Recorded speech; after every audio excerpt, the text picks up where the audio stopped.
जाने माने मेपल के पत्तों की भूमि। कनारा में आपको आमिश समुदाय मिलेंगे, जहां महिलाओं को बुनाई पहननी होती है, अपने बाल नहीं काटने होते, पटन या गहनों का उपयोग करने से मना किया जाता है, और वे पूरी तरह से आधुनिक दुनिया से कटे रहते हैं।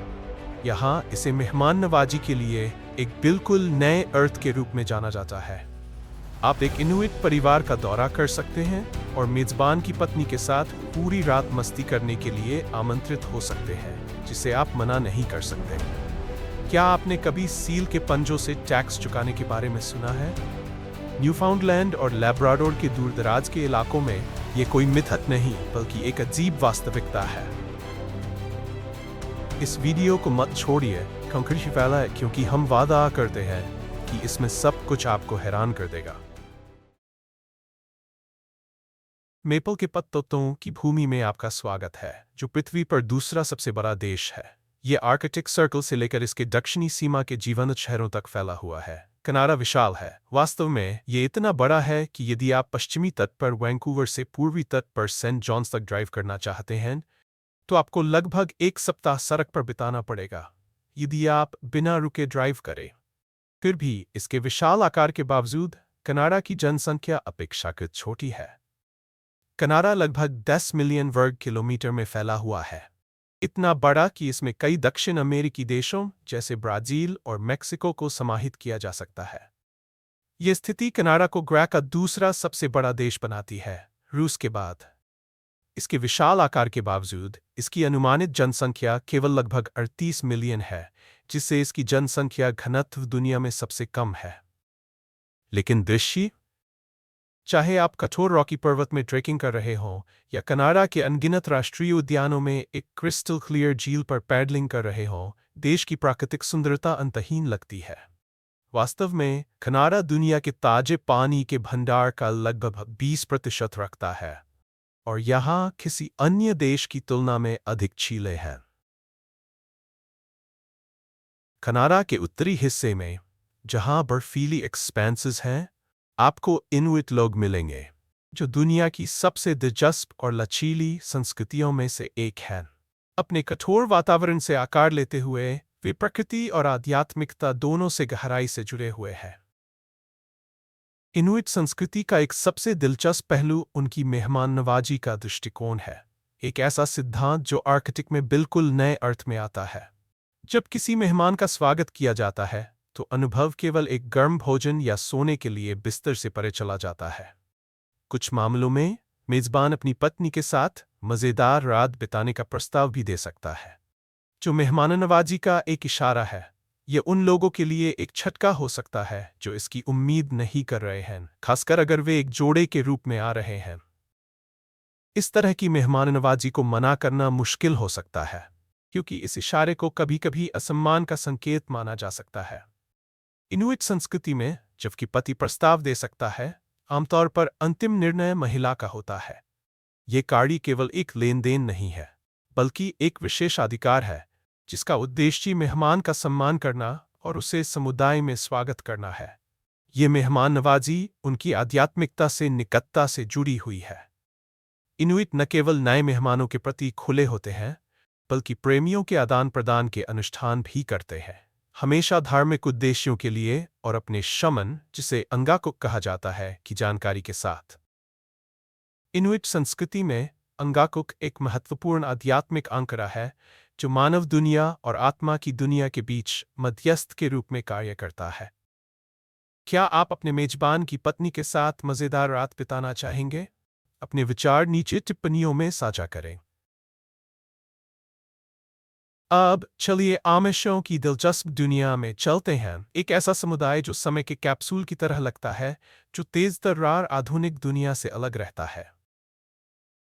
आमिश महिलाएं अपनी विशिष्ट कपड़ों और परंपरा और धार्मिक विश्वासों द्वारा शासित जीवन के प्रति कड़े पालन के कारण तुरंत पहचानी जाती है।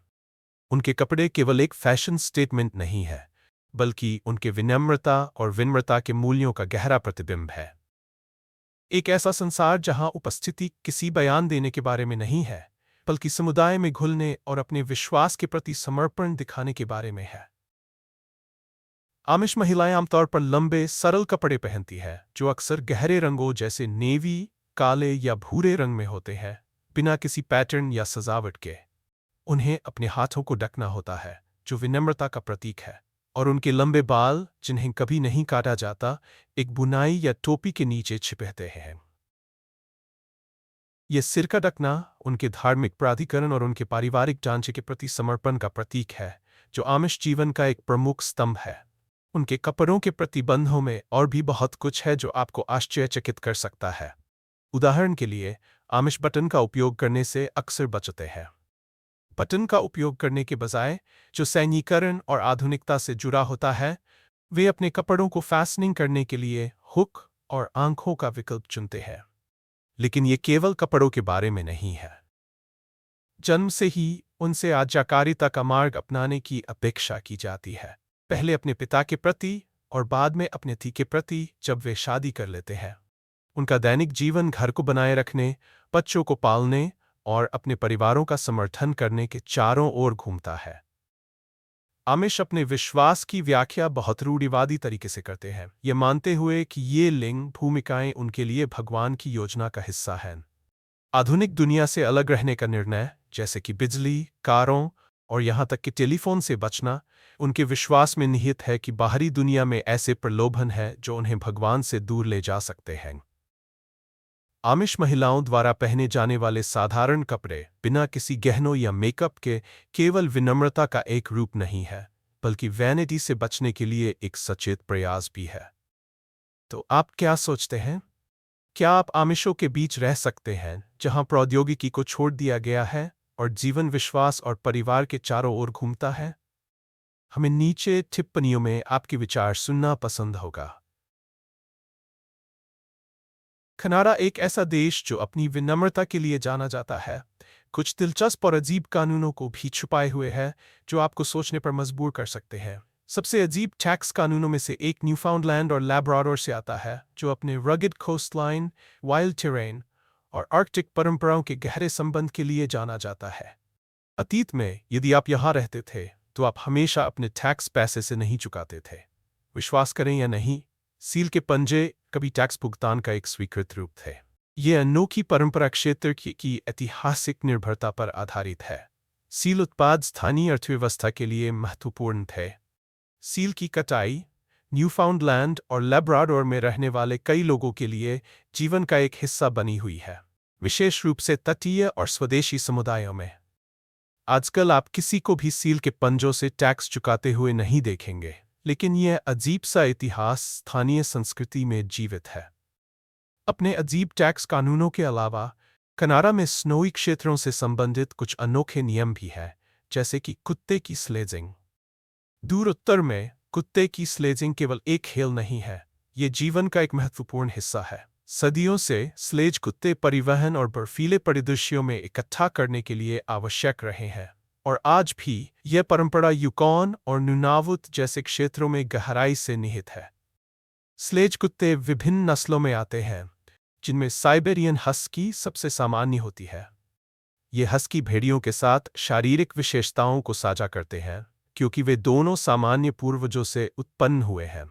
उनकी टीमवर्क और निष्ठा उन्हें स्लेजिंग के लिए मूल्यवान साथी बनाती है, क्योंकि वे चुनौतीपूर्ण इलाके में लंबे समय तक यात्रा कर सकते हैं। इन क्षेत्रों में कानून सुनिश्चित करते हैं कि स्लेज कुत्तों का सम्मान किया जाए, उन्हें कठोर आर्कटिक वातावरण में महत्वपूर्ण सहयोगी के रूप में मान्यता दी जाती है। ये नियम स्लेज के लिए आवश्यक कुत्तों की संख्या से लेकर उनकी देखभाल और रखरखाव तक सब कुछ कवर करते हैं। तो कनाडा में यात्रा और जीवन की लागत के बारे में क्या? लेकिन पहले हम शुरू करने से पहले आप सभी से एक 10 सेकंड की विनती है। अगर आप हमारी मदद कर सकते हैं, तो कृपया सब्सक्राइब बटन दबाएं और नोटिफिकेशन बेल चालू करें, ताकि आप हमेशा हमारे नए वीडियो और रोमांचक सामग्री को प्राप्त कर सकें। यह हमारे लिए बहुत प्राप्त कर सके। इसके बदले हम वादा करते हैं कि हम आपके लिए इस शो को और बेहतर बनाते रहेंगे। क्या हम इस पर सहमत हैं?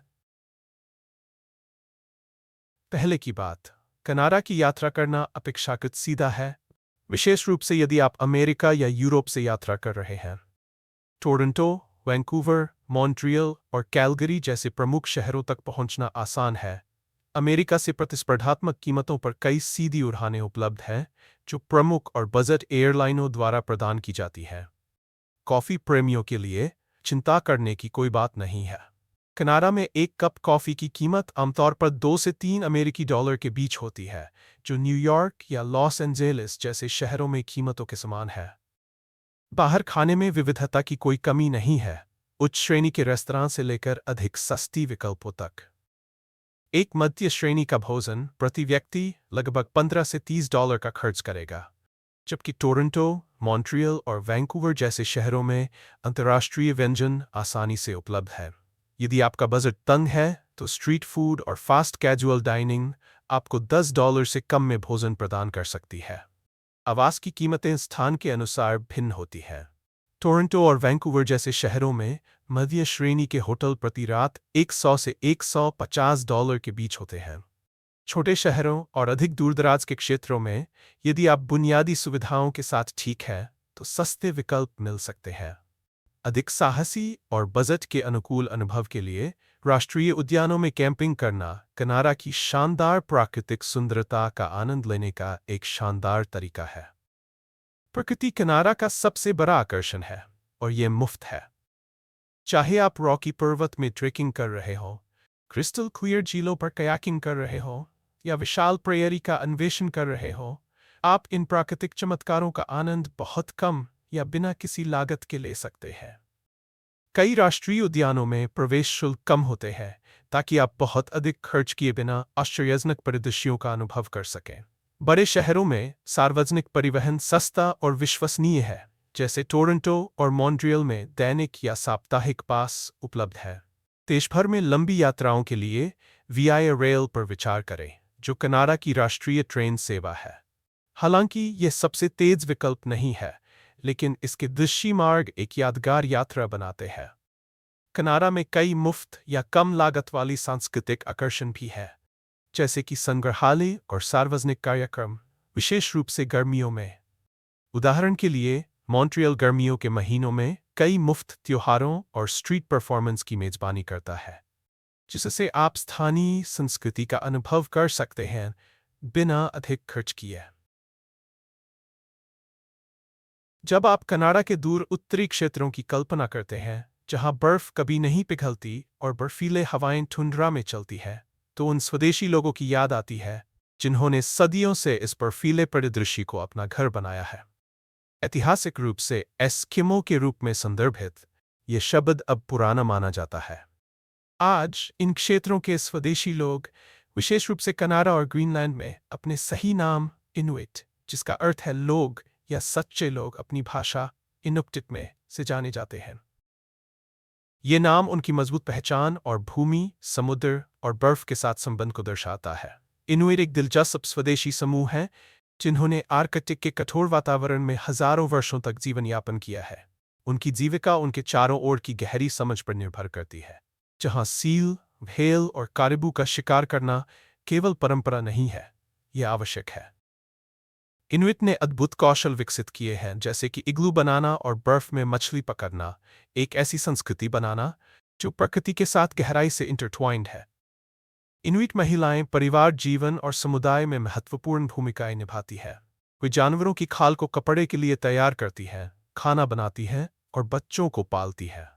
केवल घरेलू कर्तव्यों से अधिक, वे शिकार में योगदान करती हैं, उपकरण और सामग्रियों को तैयार करती हैं और भूमि और जानवरों के बारे में आवश्यक ज्ञान रखती है। उनका पारंपरिक कपड़ा, जैसे कि अमोटी, एक बेबी पाउच के साथ एक पार्का, व्यावहारिकता और संसाधनशीलता को दर्शाता है, जो उनकी प्रकृति के साथ गहरे संबंध को उजागर करता है। हालांकि इनुइट अब भी अपनी पारंपरिक जीवनशैली को बनाए रखते हैं, वे आधुनिकता और जलवायु परिवर्तन से चुनौतियों का सामना कर रहे हैं, जो उनके इकट्ठा करने की प्रथाओं को बाधित कर रहा है।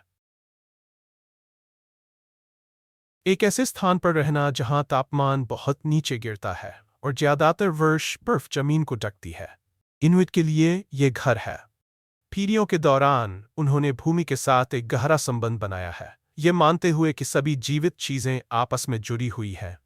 इकट्ठा करना और मछली पकड़ना इनुइट जीवन के मूल में है, लेकिन ये केवल जीवित रहने के लिए नहीं है, ये उनकी संस्कृति का सम्मान करने का एक तरीका है जो पीढ़ियों के माध्यम से पारित होता है। कल्पना करें कि एक परिवार बर्फ पर निकलता है कारबू, सील और ध्रुवीय भालू इकट्ठा करने के लिए। ये एक खतरनाक लेकिन जीवन का एक महत्वपूर्ण हिस्सा है। ये इकट्ठा भोजन, खाल और अन्य सामग्रियों प्रदान करते हैं जो कठोर जलवायु में जीवित रहने के लिए आवश्यक है। जानवर के हर हिस्से का उपयोग किया जाता है, कुछ भी बर्बाद नहीं होता।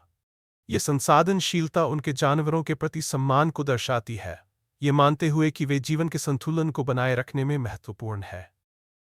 अब चलिए कुत्ते के स्लेज के बारे में बात करते हैं, जो कनाडा की विरासत का एक प्रतीकात्मक हिस्सा है। 17वीं शताब्दी में स्लेज कुत्ते केवल पालतू जानवर नहीं थे, वे जीवन रेखा थे। उन्होंने कुछ सबसे दूरदराज और खतरनाक क्षेत्रों में आपूर्ति पहुंचाई, जिससे प्रारंभिक बसने वालों को जीवित रहने और फलने फूलने में मदद मिली। ये कुत्ते अत्यंत मजबूत होते हैं, जिन्हें ठंडे तापमान को सहन करने और मीलों तक भारी वजन खींचने के लिए पाला जाता है। आज भी वे इनुइट लोगों की तरह ही लचीलापन का प्रतीक बने हुए हैं। जलवायु परिवर्तन उनके जीवन के तरीके को खतरे में डालता है, क्योंकि बर्फ के पिघलने और गर्म सर्दियों से पारंपरिक इकट्ठा करने के स्थानों में बाधा आती है। फिर भी इनुइट अनुकूलन करना जारी रखते हैं, अपने परंपराओं को बनाए रखने के नए तरीके खोजते हैं, जबकि आधुनिक प्रगति को अपनाते हैं। छपथरती सबसे कठिन वातावरण में जीवित रहने और फलने फूलने की उनकी ताकत और बुद्धिमत्ता का प्रमाण है।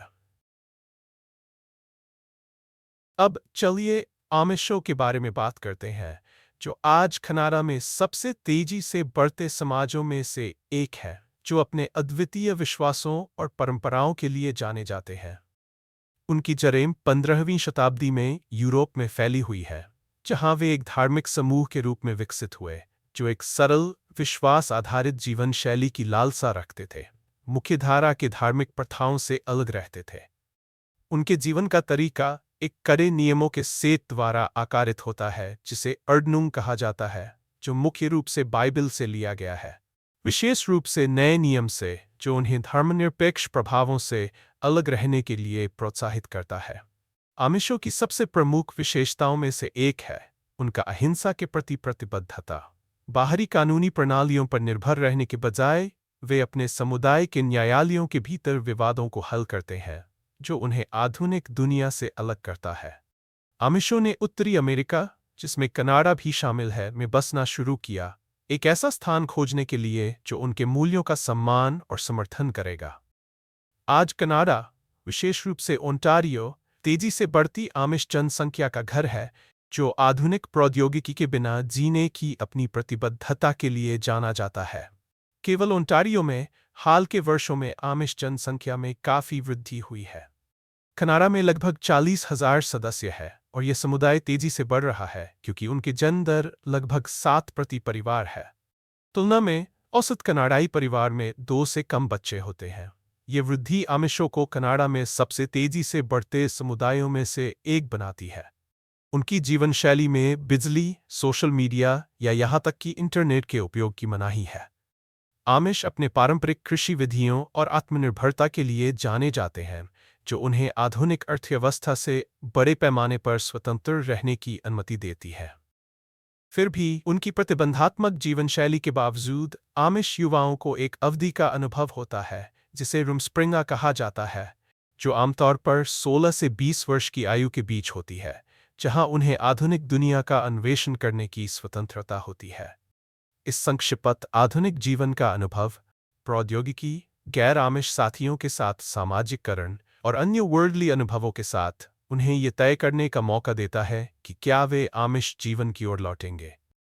आश्चर्यजनक रूप से 90% से अधिक आमिश युवा लौटने का चुनाव करते हैं, पूरी तरह से अपने विश्वास और समुदाय के प्रति प्रतिबद्ध रहते हैं।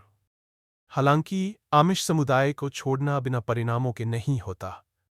जो लोग छोड़ते हैं वे अक्सर परिवार और दोस्तों के साथ सभी संबंध तोड़ लेते हैं, और यदि वे लौटने का निर्णय लेते हैं तो यह आमिश बुजुर्गों की विवेकाधीनता पर निर्भर करता है। आमिश कोड का उल्लंघन, विशेष रूप से शादी से पहले नैतिक शुद्धता के मामले में समुदाय से स्थायी निष्कासन का परिणाम हो सकता है, जिससे उनके विनम्रता और व्यवहार पर नियम विशेष रूप से कड़े हो जाते हैं। एक अनोखी आमिष परंपरा है जिसे बंडलिंग कहा जाता है। इस प्रथा में युवा जोड़े पूरी तरह से कपड़े पहनकर रात बिताते हैं और अक्सर एक भौतिक बाधा जैसे कि कंबल या तकिया द्वारा अलग होते हैं। ये उन्हें बिना विनम्रता के कड़े नियमों को तोड़े भावनात्मक रूप से जुड़ने की अनुमति देता है। दिलचस्प बात यह है कि आमिष पुरुषों के जीवन में चेहरे के बाल एक प्रतीकात्मक भूमिका निभाते हैं। एक साफ सुथरी चेहरे का मतलब है कि आदमी अविवाहित है, जबकि दाढ़ी बढ़ाना उन पुरुषों के लिए सुरक्षित है जो बपतिस्मा ले चुके हैं और शादी कर चुके हैं। दाढ़ी बढ़ाने की क्रिया आमिष पुरुष के जीवन में एक महत्वपूर्ण आध्यात्मिक मील का पत्थर मानी जाती है। एक ऐसा स्थान जहां ध्रुवीय भालू स्वतंत्र रूप से घूमते हैं और आप इन भव्य प्राणियों के करीब जा सकते हैं जैसे कहीं और नहीं। स्वागत है चर्चिल, मैनिटोबा, जो दुनिया का ध्रुवीय भालू राजधानी है। कनाडा का ये छोटा सा शहर हर साल गिरावट में दुनिया के हर कोने से आगंतुकों को आकर्षित करता है जब ध्रुवीय भालू हडसन बे से किनारे पर आते हैं। कनाडा में दुनिया के 25,000 ध्रुवीय भालुओं में से 15,000 से अधिक है, जिससे ये इन अद्भुत जानवरों को उनके प्राकृतिक वातावरण में देखने के लिए सबसे अच्छा स्थान बनाता है। और ये केवल ध्रुवीय भालू नहीं है। कनाडा में काले भालू, ग्रिजली और अन्य दिलचस्प वन्यजीवों की भी समृद्ध जनसंख्या है, जो साहसिक प्रेमियों को असली जंगल का अनुभव देती है। लेकिन कनाडा के प्राकृतिक चमत्कार यही नहीं रुकते। फंडी की खाड़ी पर आपको कुछ वास्तव में शानदार मिलेगा। ग्रह पर सबसे ऊंची ज्वार। ये शक्तिशाली ज्वार 50 फीट से अधिक उठते और गिरते हैं, जिससे आगंतुकों को प्रकृति की शक्ति से चकित कर देते हैं। इसे एक दृष्टिकोण से देखने पर यह एक 5 मंजिला इमारत की ऊंचाई के बराबर है। अब यहाँ एक मज़ेदार तथ्य है जो आपके दिमाग को झटका दे सकता है। कनाडा में दुनिया के बाकी हिस्सों की तुलना में अधिक झीलें हैं। इसके विशाल क्षेत्र में लगभग 3 मिलियन झीलें फैली हुई है। कनाडा दुनिया के ताजे पानी का 20% रखता है। हाँ, सही सुना आपने, 20%। सबसे प्रसिद्ध झीलों में से एक, ग्रेट बियर लेक, न केवल सबसे बड़ी है बल्कि दुनिया की सबसे गहरी झीलों में से एक है। कनाडा की प्राकृतिक सुंदरता और धन का एक सच्चा प्रमाण। और आकार के बारे में क्या? कनाडा की दुनिया में सबसे लंबी समुद्री तटरेखा भी है, जो 2 लाख किलोमीटर से अधिक फैली हुई है। ये 4 साल तक बिना रुके चलने के बराबर है। दृश्यों की बात करते हुए, क्या आप जानते हैं कि कनाडा दुनिया के सबसे छोटे रेगिस्तान का भी घर है? यूकॉन में स्थित काराक्रॉस रेगिस्तान केवल 1 वर्ग मील में फैला है, लेकिन ये कनाडा की समृद्ध भूगोल में एक और अनोखी विशेषता जोड़ता है। कनाडा को और भी दिलचस्प बनाता है कि इसका 99% भूमि निर्जन है। इसका मतलब है अंतहीन अप्रत्यक्ष वन्यजीव और शुद्ध सुंदरता, जो इसे प्रकृति प्रेमियों और साहसिक खोजियों के लिए एक सपनों का गंतव्य बनाता है। अब उस बर्फीले बाहरी परत के नीचे कुछ और भी चरम है। परमाफ्रॉस्ट, एक ऐसी परत जो कभी पूरी तरह से नहीं पिघलती, यहाँ तक कि गर्मियों में भी। ठोस जमीन पर केवल यह एहसास करने के लिए कि कुछ फीट नीचे धरती स्थायी रूप से जमी हुई है। यही परमाफ्रॉस्ट है। यह ऐसा है जैसे प्रकृति ने आपके पैरों के नीचे की मिट्टी पर पॉज बटन दबा दिया हो। दुनिया के कई हिस्सों में जमीन मौसम के साथ बदलती है। सर्दियों में जम जाती है, गर्मियों में पिघल जाती है। लेकिन कनाडा के इन दूरदराज के उत्तरी क्षेत्रों में जमीन साल भर जमी रहती है, अक्सर कई मीटर गहरी। ये जमी हुई परत सब कुछ प्रभावित करती है, बुनियादी ढांचे के निर्माण से लेकर यात्रा तक, और ये यहाँ तक कि निवासियों के जीवन के अधिक अंतरंग क्षणों को नेविगेट करने के तरीके पर गहरा सांस्कृतिक प्रभाव डालती है, जैसे कि दफनाने की प्रथाएं। परमाफ्रॉस्ट के कारण सर्दियों के महीनों में कब्रें खोदना असंभव है। जमी हुई जमीन कंक्रीट की तरह होती है, इसे तोड़ना बहुत कठिन होता है। नतीजतन एक असामान्य प्रथा विकसित हुई है। आर्कटिक और उप आर्कटिक क्षेत्रों में जब किसी की मृत्यु सर्दियों की गहराई में होती है, तो ये तब तक नहीं हो सकता जब तक जमीन पिघल न जाए। निवासियों को अपने प्रियजनों को महीनों तक गैरेज या बेसमेंट में रखना पड़ता है, गर्मियों के आगमन की प्रतीक्षा करते हुए। इस जमी हुई जमीन पर घर और सड़कें बनाना विशेष तकनीकों की आवश्यकता होती है ताकि संरचनाएं बर्फ के पिघलने और फिर से जमने पर स्थानांतरित या डूब न जाएं। लेकिन ये भी उन चीज़ों में से एक है जो इन क्षेत्रों को इतना दिलचस्प बनाती है। जिस तरह से लोगों ने कठोर आर्कटिक जलवायु के अनुकूलन किया है, ये मानव बुद्धिमत्ता का प्रमाण है। जैसा कि आप देख सकते हैं, कनाडा एक ऐसा देश है जो अपने अद्भुत वन्यजीवों के लिए अलग खड़ा है और दुनिया में ऐसा कोई स्थान नहीं है। इसका एक कारण यह है कि कनाडा दुनिया के तीसरे सबसे स्वच्छ वायु गुणवत्ता वाले देशों में से एक है, केवल एस्टोनिया और मॉरिशस के पीछे। हाँ, इस ताज़े वायु का एक बड़ा कारण यह है कि कनाडा की विशाल भूमि का लगभग 31% घने जंगलों से ढका हुआ है, जो दुनिया के कुल जंगलों का 10% से अधिक बनाता है। क्या आप इसकी कल्पना कर सकते हैं? ये एक विशाल क्षेत्र है, लगभग कनाडा के अमेरिका के साथ अंतर्राष्ट्रीय सीमा के बराबर। ये सीमा दुनिया में सबसे लंबी है, जो अद्भुत 8,899 किलोमीटर तक फैली हुई है। लेकिन रिकॉर्ड यही नहीं रुकते। यदि आप टोरंटो में हैं, तो योंगे स्ट्रीट को देखें, जो ग्रह की सबसे लंबी सड़क का खिताब रखती है। ये अविश्वसनीय 55 किलोमीटर फैली हुई है। ये दुनिया के कुछ सबसे दिलचस्प रनवे से भी लंबी है, जिसमें एक विशेष रूप से यूएफओ के लिए बनाई गई है। हाँ, आपने सही सुना। अल्बर्टा के छोटे से शहर सेंट पॉल में उन्होंने 1977 में यूएफओ लैंडिंग के लिए एक रनवे बनाया था। ये दुनिया में अपनी तरह का पहला है और शहर में एक यूएफओ संग्रहालय भी है।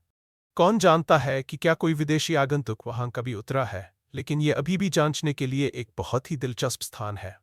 और उड़ान की बात करते हुए, कनाडा पहुंचना उतना मुश्किल नहीं है जितना आप सोचते हैं। कनाडा दुनिया में हवाई अड्डों की संख्या में तीसरे स्थान पर है, जिसमें देश भर में 1,467 हवाई अड्डे हैं, जो अमेरिका और ब्राज़ील के पीछे है। इसलिए यदि आप यात्रा की योजना बना रहे हैं, तो ये इतना आसान है जितना अपनी उड़ान बुक करना, यह सुनिश्चित करना कि आपका पासपोर्ट अद्यतित है, और ये जांचना कि क्या आपको अपने देश के आधार पर पर्यटक वीज़ा या इलेक्ट्रॉनिक यात्रा प्राधिकरण की आवश्यकता है। अब ठंड की बात करते हुए, कनाडा धरती के कुछ सबसे ठंडे स्थानों का घर है। सर्दियां, विशेष रूप से उत्तरी क्षेत्रों में, क्रूरता से लंबी और ठंडी हो सकती है। हम बात कर रहे हैं तापमान की जो नियमित रूप से 30 डिग्री सेल्सियस से नीचे गिरता है। ये 22 डिग्री फ़ारेनहाइट से नीचे है।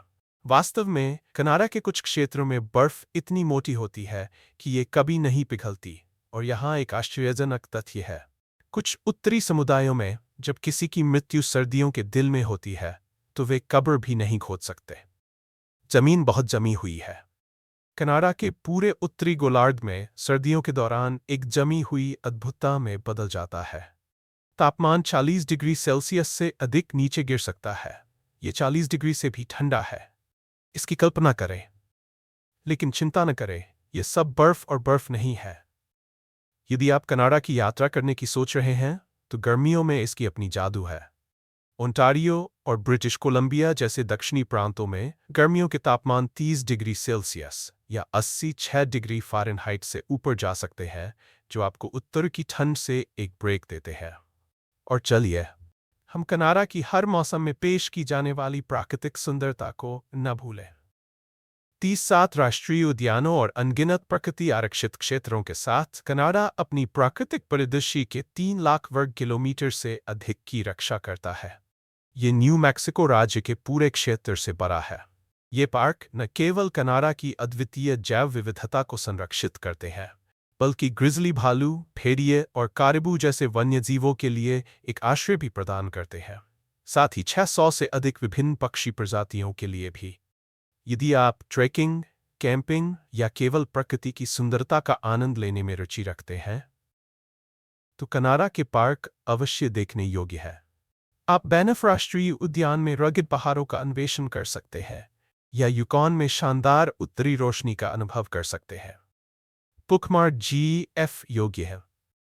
अगर आपको आज का वीडियो पसंद आया, तो कृपया लाइक बटन दबाएं और चैनल को सब्सक्राइब करना न भूलें। आपका समर्थन हमारे लिए बहुत मायने रखता है। अभी आपके स्क्रीन पर जो वीडियो दिखाई दे रहा है उस पर क्लिक करें। मुझे पूरा यकीन है कि आपको ये कंटेंट पसंद आएगा। नीचे कमेंट करें कि अगले किस देश को हमारे चैनल पर देखना चाहते हैं। देखने के लिए बहुत बहुत धन्यवाद और अगले वीडियो में मिलते हैं।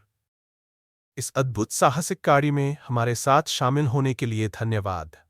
अपने विचार कमेंट में लिखें, हमें लाइक करें और अधिक जानकारी के लिए सब्सक्राइब करना न भूलें। आपसे अगली बार मिलेंगे।